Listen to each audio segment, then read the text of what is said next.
जुल्म की टक्कर में, हर जोर जुल्म की टक्कर में,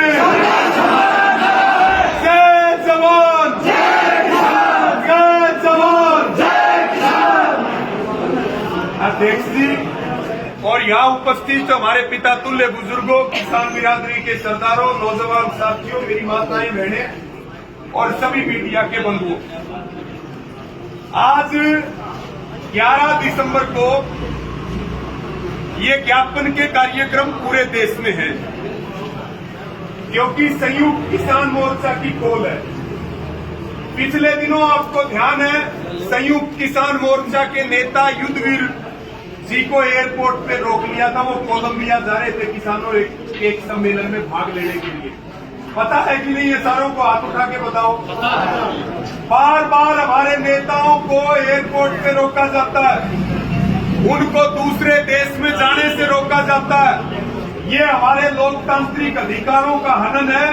इसलिए संयुक्त किसान मोर्चा ने आज अपील करी है कि अपने अपने जिलों में आप राष्ट्रपति के नाम ज्ञापन सौंपे कि सरकार हमारे ऊपर हमला ना करे। पिछले दिनों आपने 72 घंटे का प्रदर्शन किया पंचकुला में। देश की प्रत्येक राजधानी में प्रदर्शन हुए और सरकार को आपने चेतावनी दी कि भाई अब की बार ट्रेलर दिखा के जा रहे हैं और ये लास्ट है। 72 घंटे का ट्रेलर दिखाया था, लेकिन सरकार को ये चेतावनी देकर के आए थे कि या तो एमएसपी सहित हमारी सभी मांगे पूरी कर लो और नहीं तो लोकसभा चुनाव से पहले पूरी फिल्म दिखाएंगे, दोबारा आंदोलन पर जाएंगे, किसान पीछे नहीं हटेगा। तीसरी बात, गुस्सा हमें बहुत है, रोष है।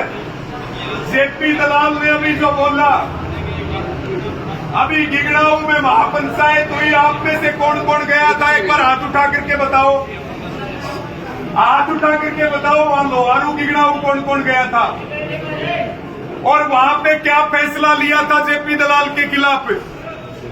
पहला फैसला कि पूरे हरियाणा में कोई भी राजनीतिक कार्यक्रम जेपी दलाल का होगा उसका विरोध करेंगे, उसका बाईकाट करेंगे, उसका बहिष्कार करेंगे। दूसरा फैसला, दूसरी अपील करी थी कि भाई कोई भी ब्याह शादी और खुशी के मौके पे जो बहन बेटियों की इज्जत नहीं जानते, जो लोग जिनके अंग्रेजों की आत्मा जिनमें बढ़ रही, क्योंकि बीजेपी वालों के पुरखे अंग्रेजों की मुखबरी करते थे और वो उनकी आत्मा भी इनमें बढ़ रही है बीजेपी वालों में। ये कह रहे हैं कि किसानों की बहुएं और बेटियां भागी हुई हैं और हम ये कह रहे हैं कि भाई जेपी दलाल का और बीजेपी वालों का हम जिक्र करने लगे तो पूरी दुनिया में उनको मुंह छिपाने के लिए जगह नहीं मिलेगी, लेकिन बहन बेटियां सबकी बराबर होती है। तो दो फैसले तो ये हुए, पहला बाईकाट करेंगे, दूसरा अपील करी भाई इसने मत बुलाओ, और तीसरा देला जुर्माना समझो हो नहीं समझो सारे इससे गुंडा कोई सामाजिक दंड हो गए। और हमारी मांग क्या थी? भाई जेपी दलाल माफी मांग ले सार्वजनिक रूप से, लेकिन उसने माफी नहीं मांगी, उसने अपनी कब्र खोदी है बहन बेटियों पे हमला करके। और ये हमें संकल्प लेना चाहिए कि इसी कब्र में जेपी दलाल को इस चुनाव में 1000 फुट का खड्डा खोद के जिंदा दफन करेंगे, तब आत्मा को शांति मिलेगी। राजनीतिक हत्या होगी जेपी दलाल की। ये लोग समाज में बैठने लायक नहीं है। आज तक तेला जुर्माने बड्डा नहीं होकर कोई सामाजिक दंड को नहीं हो। आदमी चुल्लू भर पानी डूब की मर जाए तो भी इज्जत वापिस नहीं आवे, लेकिन खापों ने संयुक्त किसान मोर्चा ने लगाया। अब यहां जब आ रहे थे आज, बताओ भाई हम शांति से रहने वाले लोग हैं या अशांति फैलाने वाले लोग हैं? अशांति कौन फैलाता है? सरकार और प्रशासन। और शांति कौन करता है? किसान। हम हमेशा जब भी हिसार आते हैं, धरना कहां देते हैं? इस गेट के आगे देते हैं कि नहीं देते? आज कितने फुट आगे बैरिकेडिंग कर रखी थी? बताओ कितने फुट आगे? 20 फुट आगे कर रखी थी कि नहीं कर रखी थी? यहाँ के प्रशासन को भी हमारा ये कहना है कि सरकार की दलाली ना करे। प्रशासन जनता का सेवक बन के काम करे। सरकारें बदलती रहती हैं। आज इस पार्टी की सरकार है, कल दूसरी पार्टी की सरकार आएगी। आप सरकार के वहम में ना रहे। किसान गेट पर बैठता था, आज पहली बार 20 फुट आगे बैरिकेटिंग करी है। हमने शांति प्रिय तरीके से बैरिकेटिंग हटाई है। हालांकि ये तो माहौल बिगाड़ना चाह रहे थे कि नहीं बिगाड़ना चाह रहे थे? चाह रहे थे कि नहीं चाह रहे थे? और आज भी डंके की चोट पे कह रहे हैं हम कोई करोड़ों लोग लेके लड़ाई नहीं लड़ते, ना कोई लाखों लोग लेकर के लड़ाई लड़ते हैं। अगर किसान का रास्ता ऐसे रोकोगे तो अब की बार तो किसान यहाँ बैठ गया, अगली बार डीसी के ऑफिस में जाकर के बैठेगा। मजदूर एकता जिंदाबाद,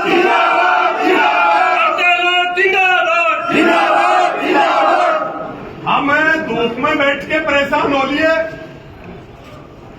अब की बार रास्ता रोका तो अब आगे से धरने एसी कमरों में चलेंगे, एसी कमरों में पीछे नहीं हटेंगे, बता देते हैं। अनुशासन, लॉ एंड ऑर्डर की जिम्मेवारी है प्रशासन की, लेकिन हरियाणा में ये नहीं पता कि प्रशासन कौन चला रहा है, सरकार कौन चला रहा है। हरियाणा में सरकार नहीं चल रही, सर्कस चल रहा है। अब ये 5 स्टेट में चुनाव भी जीत गए। हाँ, क्योंकि 5 स्टेट के चुनाव स्टेट में जीते हैं। लेकिन मुझे लग रहा राजस्थान में खेलना पक्का होगा, ये बात दिख रही है। हो गया राजस्थान में पक्का इलाज होगा इनका।